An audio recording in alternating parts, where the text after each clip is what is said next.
Hello, and welcome to ARS Biblica, the Art of the Bible. I'm your host, Steve Finley, and together with scholar and pastor Jeffrey Ernessy of Houston's Second Christian Church, we're going to be discussing the many ways that the Bible is reflected in creative expression and the way that it still continues to influence our modern world. Welcome, Jeffrey. Hey, Steve. So we were talking last time about poetic devices. Developing a toolbox of these poetic devices to unlock poetry takes that entire concept of poetry being indecipherable and throws it out the window. It really does. The more that you are able to acquire a poetic mindset, the way that you can think about, okay, these texts are poetry, how does poetry work? And I'll just say right off the bat that developing that poetic mindset doesn't just enhance your understanding of the poetic parts of the Bible, but opens a whole world of literature that's really fairly neglected. Well, not even just literature. Every time you go to a sporting event, any kind of a public event that has even a smidge of patriotism to it, Right. what's one of the things that you're going to do? Everybody's going to stand up and we're going to sing a song together. Right. What's the song? The Pledge of Allegiance. The national anthem. The national anthem, but the Pledge of Allegiance is both of those things are poetry. That's right. You know, there is this what I've heard called the secondary canon of American documents, and they're all poems. You know, I used to talk about that a lot. You know, as a schoolboy, when you say the Pledge of Allegiance, you know, it's so easy to get caught into a rhythm where you just say it because that's the way you learned it. Right. But when you start thinking about it, what you're saying, what you're actually pledging to. Right. The text of those things, the Pledge of Allegiance, the national anthem, the poem that's on the Statue of Liberty, Emma Lazarus's wonderful poem. All of those things are a part of our national soul, so to speak, and they're poetry. Right. And if you sing the national anthem and aren't connected poetically to it, well, huge chunks of it are just nonsense. Right. But if you know, sometimes when I was teaching, I would ask the students what it meant to pledge allegiance to the flag, and you know, you start the thinking about republic what for you're which it really stands, pledging to, and once again, you know, we were talking before about how poetry makes it easier to remember. Well, it's certainly done that for that. Mm-hmm. That's very true. And there's actually an example of a biblical poem that this fits perfectly with. I want to talk a little bit about Psalm 29. 29. Yeah, Psalm 29, it's not one of the ones that's escaped and gone free range like Psalm 23 has, you know, the Lord is my shepherd. But it's a psalm that does some of the things that we're talking about. And it's a little bit longer than the one that we looked at last time, but it has some interesting poetic devices in its toolkit that are worth taking a look at. Okay. So Psalm 29, which does have an attribution, it's given to David. It's a psalm of David. So you have to picture David composing the psalm. Psalm 29. Give honor to the Lord, you angels. Give honor to the Lord for his glory and strength. Give honor to the Lord for the glory of his name. Worship the Lord in the splendor of his holiness. The voice of the Lord echoes above the sea. The God of glory thunders.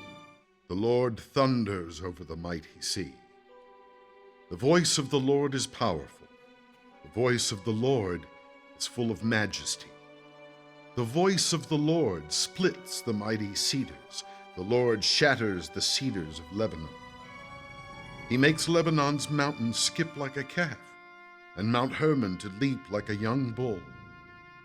The voice of the Lord strikes with lightning bolts. The voice of the Lord makes the desert quake. The Lord shakes the desert of Kadesh. The voice of the Lord twists mighty oaks and strips the forest bare. In his temple, everyone shouts glory. The Lord rules over the floodwaters. The Lord reigns as king forever. The Lord gives his people strength. The Lord blesses them with peace. Ascribe to the Lord, O heavenly beings. Ascribe to the Lord glory and strength. Ascribe to the Lord the glory due his name. Worship the Lord in the splendor of holiness. That's how it starts, right? Almost a fanfare. Well, yes, and you need to hear trumpets. Right.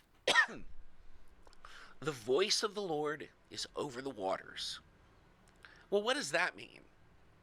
The voice of the Lord is over the waters. You have to know that the voice of the Lord is a way of talking poetically about thunder. It would be, yes. And so, and you know this because we live on the Gulf, and you've spent some time in a boat out on the Gulf. Thunder hits differently over a large body of water than it does on land. There's something about the way that thunder, that crack and that rumble. It's the unimpeded access of sound across the top of that water. That's true. And so that's the first thing you have to picture, is whether it's the Sea of Galilee or the Mediterranean, you have to picture David recalling the sound of thunder over water. And why that image? Well, that's what we're going to get into. The voice of the Lord is over the waters. The God of glory thunders. Notice the parallelism again. The voice of the Lord is over the water. The God of glory thunders. Gotcha. So say it over here. Say it over here. And once again, that's a particularly Hebrew. Right. That's a Hebrew device. Right. That bicolon. And one of the things it does, we didn't get a chance to talk about this last time, is it creates this sense of motion, like a left-right cadence, so that the psalm itself creates this sense of movement, that we're on the move. We'll talk, I guess, at some future time about the psalms that were for traveling, that you would sing as you walked. Right. But it always creates this say it over here, sense of movement, 1, 2, 1, 2. But it also has this idea associated with it in the Torah, if you'll recall, how in court you would establish the truth of something was that 2 or 3 witnesses. Every truth, every matter is established on the testimony of 2 or 3 witnesses. And even if they testify to the same events, they're going to testify to it differently. Differently, exactly. And so because the structure is say it here differently, it has that 2 witness effect. Interesting. Which creates in the mind of a person trained to that idea, oh, this is true. Well, how do you know? Because it's said 2 different ways, side by side. So it must be certainly truer than if it were only said one way. You know, one of the things that I always loved about poetry, I mean, there was something about me that just, I thought to wring meaning out of words that way was so interesting. And I just find that the shades of meaning were what was so interesting to me. That you could say 2 things that meant the same thing, and yet there were vast differences in the character of those comparisons. Well, exactly. It does something different, not just on the page, but in the ear, to hear the voice of the Lord is over the waters, the God of glory thunders. Yeah. That's really... It's a very rich picture. Even though it's the same idea, but it approaches it, one of them is naturalistic and the other is theological. Right. And then it goes on, the Lord over many waters, the voice of the Lord is powerful, the voice of the Lord is full of majesty. The voice of the Lord breaks the cedars, the Lord breaks the cedars of Lebanon. He makes Lebanon to skip like a calf and Syrian like a young wild ox. I sometimes think of this as poetry by way of geography. Yeah. There's a lot of that in not just in the text of Scripture, but in the canon of language. There's a whole genre of English language poetry that has to do with the various places in, say, in England, or if it's American poetry, you write a poem about a particular place, the Grand Canyon or the Black Hills. Well, and I recognize that phrase, the cedars of Lebanon. Right. Yes. That's an image that everyone in that world would have known, and they're very big trees. Right. And then the voice of the Lord breaks the cedars, right? And so then the voice of the Lord breaks the cedars. The Lord breaks the cedars of Lebanon. He makes Lebanon to skip like a calf and Syrian like a young wild ox. Notice again, Lebanon like a calf, Syrian like a young wild ox. The voice of the Lord flashes forth flames of fire. The voice of the Lord shakes the wilderness. The Lord shakes the wilderness of Kadesh. And it's more places, right? Syrian, Lebanon, Kadesh. The voice of the Lord makes the deer give birth. Well, that's a weird thing to say. But if you... Well, and once again, we talked about in the opening episode that, that's the way the Lord works. It's his voice that does it. But it's also the picture of a deer startling because of the thunder. Right. And so, again, it has this naturalistic and this theological implication. Then the voice of the Lord makes the deer give birth and strips the forest bare, and in his temple all cry glory. So now we've been transported imaginatively to Jerusalem. Right. The Lord sits enthroned over the flood. The Lord sits enthroned as king forever. May the Lord give strength to his people. May the Lord bless his people with peace. And that's how the psalm ends. And so it's interesting to me that we begin in a place of thunder and end in a place of peace. Exactly. And this is you have to be able to picture the geography and the circumstances, and the idea that what David is doing is watching a storm roll in over the water and pass by. And you know how it is when a storm has passed by and then the clouds part and there's the peace. And so it's this image of we've just been through a terrible storm. But if I think of it as God is sovereign of the storm, that God is riding in on the storm, well, it's not so scary then. Right. Even though, the voice of the Lord breaks cedars and the voice of the Lord flashes flames of fire, which, if you've ever seen something struck by lightning, right, exactly what happens. But it's a way of handling the anxiety, so to speak, that such a situation would create. Yeah, it's interesting as you read the Psalms of David, and there are about 75 Psalms that are either attributed to David or we think, okay, David wrote that. You get an interior picture of the same guy that you get this exterior picture of from Samuel and Kings. That is so true, and it's one of the things that we admire so much in David's writings is it's a uniquely, so much of David's writing is about his personal relationship with God. Well, and notice once again, there is this general in the particular here. In his temple, all cry glory. Right. Well, but you get to be in the group. You weren't there. The temple doesn't exist. You've never been there, right? When David was writing this, no temple existed yet. There was a tabernacle, but he's picturing it. And in the light of the New Testament, we are there. We are there. But that's it. You get to participate in a poetic way. And that's one of the really interesting things about poetry, is that it bridges that gap. It creates this space in which you get to put yourself in the experience of the text. Right. But now, here's what's interesting about this psalm. If you walk through it, 7 times in the course of the text, the phrase, the voice of the Lord appears. That's right. I picked up on the repetition immediately. Well, and we've talked about the power of repetition, that repeating something serves the ear. The ear craves the familiar.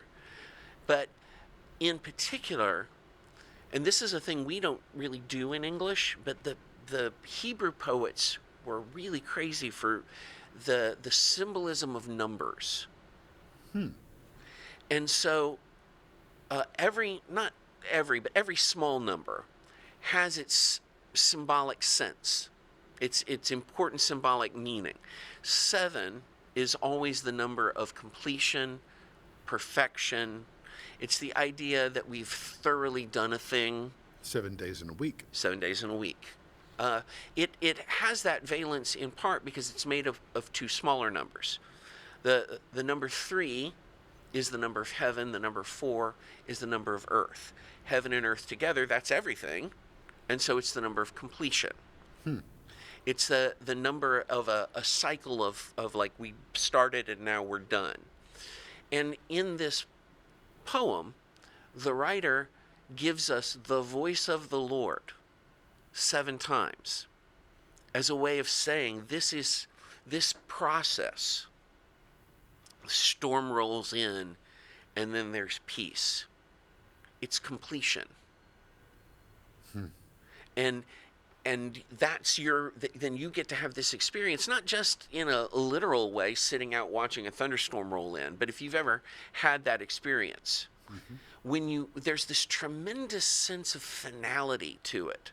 When the storm has rolled in and that calm that happens afterwards, and the dankness in the air, and all of the sensory things that go along. And the birds start to sing. That's right. And the sun comes out from behind the dark cloud, and so there's that sense of we've been through it and we've come out the other side. Well, the poet David here is attempting to recreate that idea. And he's using all the tools in his toolbox.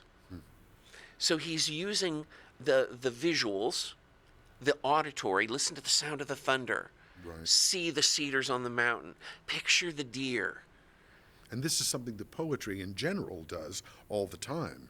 And that's put words together to indicate some kind of a sensory experience that they're going through. Exactly. And so then you see the flashing fire. And you hear the thunder, but at the same time, then the poet harnesses this device that on the surface of it seems very, very dry, very mathematical, right? I'm going to, on purpose, massage the text in such a way, and I don't know how many drafts did it take to get it right. The number of times I'm going to say the voice of the Lord, so that it comes out to 7. Right. And you see that technique all the time in the text of Scripture. This is something we talked about in our first episode, was that the craft of the art is intentional. Oh, yes. There's nothing accidentally. He just didn't write the thing and accidentally put 7 of those there.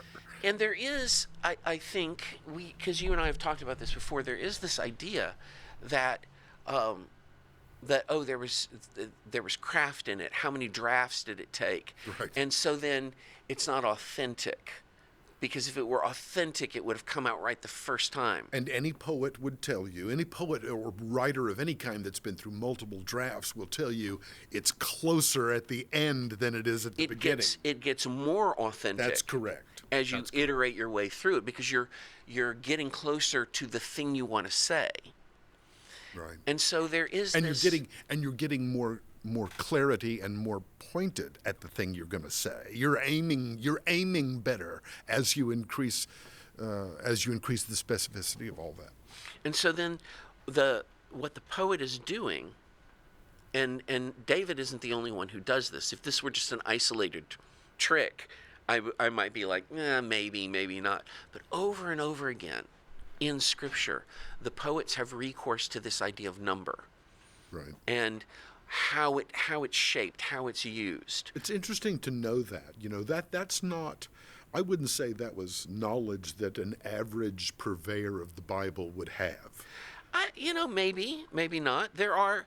It's out there. This is not like personal knowledge that I just alone have. That's what I'm saying. So, for instance, even in something like the Gospel of John, which is not highly poetic, there is an opening hymn.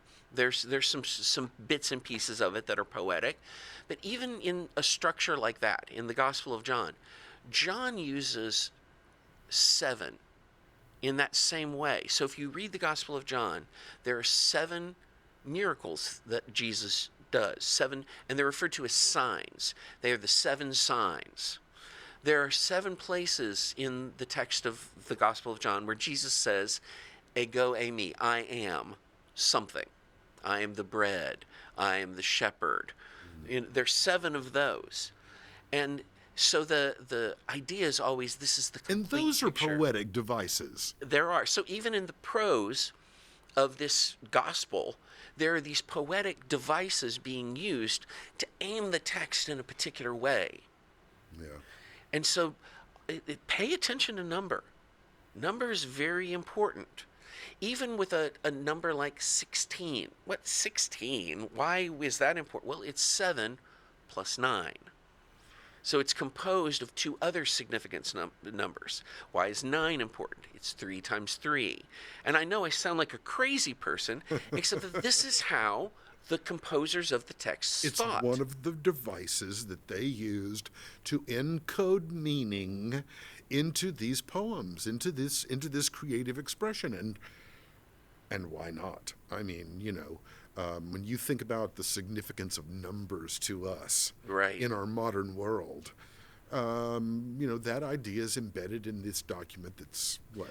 So when Paul, in 1 Corinthians chapter 13, gives us a list of the things that love does, when you count the number of the things, it's 16. It's 16 things Love is that patient, love does. love is That's kind. the one, right. And it go down the list, 16 things. Why? Why 16? Well, 7 of them are things love does, 9 of them are things love does not do. Wow. Yeah, see, and that doesn't happen. I can tell you as a writer myself, that does not happen by accident. Oh, no. It's so intentional. And yet once again, we talked about the difference between the fact that it's crafted intentionally to have this kind of impacted meaning, and whether it's true Yeah. and authentic. Well, and one of the things it does is it allows the poet to say more with fewer words. This is actually the Psalm 29 was a poem that, in teaching it to a group of high schoolers, I had a girl in the group in some exasperation say, "Why didn't he just say that?" And on the one hand, hang on to that anger. It'll serve you well. That's good. Be frustrated like that, because if you aren't frustrated by the text at least a little bit, you're not going to chase the deeper meaning. One of the things that I found when I was first beginning to be interested in the idea of poetry, I actually found a thrill in kind of being the amateur literary detective and uncovering all these wonderful allusions and similes and metaphors, and that you can open those things up one by one. When I was at American Players Theater, the artistic director of that theater is a gentleman named David Frank, and he's retired now, but a wonderful, wonderful director. And he used to always talk about, you don't get to progress to a new image in text until you've opened the one that's been set before you.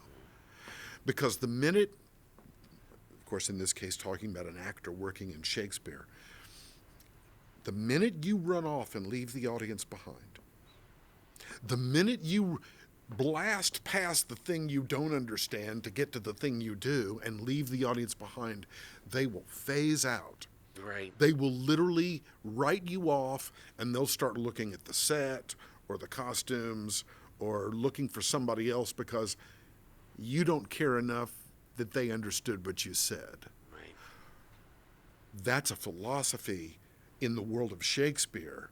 I mean, and literally opening every image Well, and up. that has conversion power into the world of the Bible. That you've got to open things up. Well, even just here at the beginning of this psalm, there's a poetic device at work that is a tremendous power, because David addresses a crowd that's not there. Ascribe to the Lord, O heavenly beings. Ascribe to the Lord glory and strength. Ascribe to the Lord the glory due his name. He's not talking to you. He's talking to the angelic powers, the planets, That's right. And that in itself is such a cosmic, that's such a cosmic brain bender. Well, and we actually have a name for this poetic device. It's called apostrophe. Apostrophe? Apostrophe. Because, and you think about like an apostrophe, like the thing that we used to indicate a contraction. It's called the apostrophe, means to turn away from. Apostrophe. Apostrophe, away from, to turn. The reason we call it an apostrophe is that's the shape. It turns away. I gotcha. Right? But in poetry, an apostrophe is when, and you know this from the stage, it's when you turn and address somebody who's not there. On the stage, it's a soliloquy, where you're not talking to the other people who may or may not be on stage. Who are you talking to? Well, the audience, but they don't, you're not breaking the fourth wall. Right. Well, here, David imagines the court of heaven, and he says, ascribe. Ascribe is a weird word, but what it means is to attribute, to give what is due. And so he begins by telling the angels what to do, which is a weird thing for a human to do.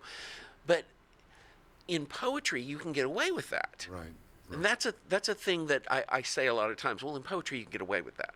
In poetry, you can get away with imagining the angels and telling them, you're not praising God enough.